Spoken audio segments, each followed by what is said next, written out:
আপনি কি মনে করছেন ডক্টর ইউনূস বসে আছে? না, মোদি দাদা এখান থেকে গেছে ট্রাম্পের কাছে এই বাংলাদেশ সম্পর্কে কিছু মিথ্যা কথা বলবে। কারণ এই বিশ্বে 257টা রাষ্ট্রে সবচাইতে বেশি মিথ্যা কথা বলে ভারত। এটা আজকে প্রমাণ হয়ে গেছে, মাইক্রোসফট রিপোর্ট দিচ্ছে, খ্রিস্টানদের রিপোর্ট। তাম দুনিয়ায় সবচাইতে বেশি মিথ্যা কথা বলা হয় ভারতে। আর দাদা একেবারে গেছে ট্রাম্পের কাছে সেই মিথ্যা কথাগুলো বলতো যে এই দেশে এখন জঙ্গি ভরে যাচ্ছে।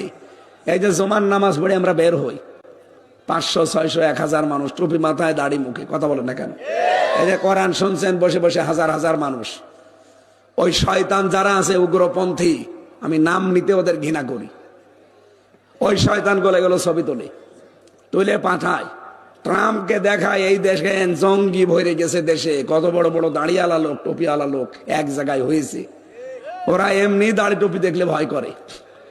তখন এই দেশে জঙ্গি আছে, এই ধোয়া, মিথ্যা ধোয়া তুলে তখন আমাদের দেশটাকে দখল করার চেষ্টা করে।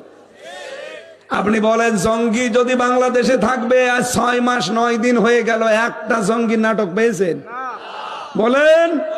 কারণ জঙ্গির নাটক যিনি লিখবে সেই তো পালিয়েছে, আর যাদেরকে দিয়ে জঙ্গি নাটক সাজাবে সেই মনিরুল এই গোপালগঞ্জের, আর একজনের বাড়ি গোপালগঞ্জে।